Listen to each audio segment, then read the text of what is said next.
remember when when we were asking the question a year ago, what's the biggest challenge in real estate? What was the biggest challenge in real estate? No, inventory. Let me ask you guys, how many of you are feeling like your clients are a little indecisive right now?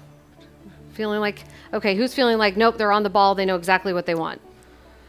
We got 2 people. That's fantastic. You guys, let's talk about your clients. Okay, I want you guys to practice something though for when you are with the client and they're like, you walk into the house and you're like, oh my gosh, this is the house for them, right? And you can see it in their eyes. They're all excited. And then they walk through and it seems like everything's good. And then they go, okay, yeah, let me just go home and think about it. Has anybody had this happen? Right? And you just want to slam your head against the wall? Okay. This is one reason why you always want to have an MLS sheet with you, right?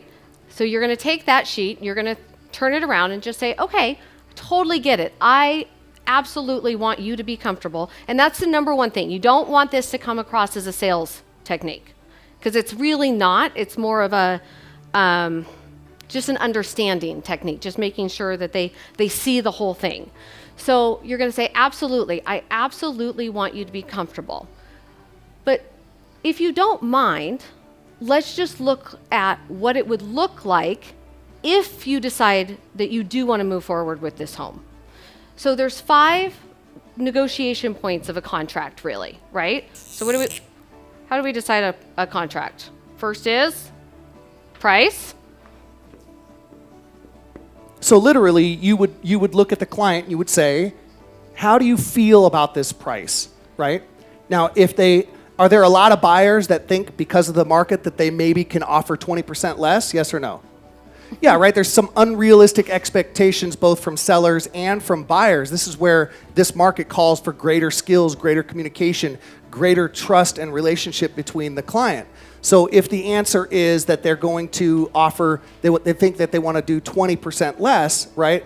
That might be a good time to highlight, well, mostly homes in this neighborhood are selling for within 1% to 2% of list price. But let me get back to the office and run some comparables, and then we can talk more about price. But you're going to know, exactly where they stand on price right here. Okay, second is closing date. And so you just say, when do you think you would want to move in? Right? Do you think 30 days would be enough? Would you want to push it out maybe 60 days, have a little extra time? Next is contingencies. I'm a creative speller, so that's how we're going to spell that. So contingencies, obviously you're going to want to have an inspection on this home. Is there anything that you've already seen that you would like the seller to fix? Would you like to sell your home? Do you have a home to sell? Is there anything else that I should know about that you wouldn't be comfortable moving forward with the purchase if it didn't happen? So you'd have that conversation with them. Next is, what's that? Earnest money deposit. Yeah, that's not really something we talk about, but we do go into finances. How much do you think you're going to put down? Right?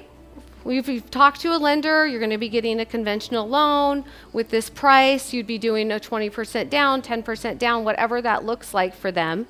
And you'd just be writing it out. Okay, so 10% of a down payment of $500,000, that's $50,000. That was your plan, to put down $50,000, right? And you're just walking them through the entire thing.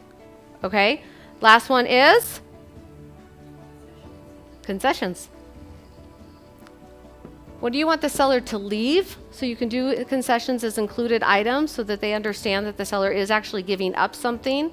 Okay, so you'd want to ask for the washer and dryer. You'd want to ask the seller to contribute 1% in closing costs. You've talked to your lender about the closing costs, right? So what they're doing is they're just putting everything in their mind as like, okay, this is what an offer would actually look like. And then you just say, now you can, here's the paper. You can take this home and think about it, but if you decide you want to move forward, please let me know. I would say probably about 90% of the time they're going to go, no, actually this looks good. Yeah, let's let's go ahead and do that. Actually, or they're going to call you by the time they get home. Yeah, actually, the statistics Larry shared with us is 50% of the time they say, let's just move forward, right? Because, look, in terms of creating value for the client, what you've done is this. Let me ask you this. On average, how many pages involved in a contract, a purchase contract? About 28 pages. Not for Idaho. Right? Right. You were like, I'm missing a lot. Yeah. She said, wait a minute, what? Yeah, it's about 28 pages. So what you're doing is you're taking something that's massive and overwhelming for that potential buyer, and you're making it really, really clear, really concise, really simple, and you're giving them the choice to move forward. What Larry found in 35 years of researching how this works is 50% of the time they say, let's just go ahead and move forward.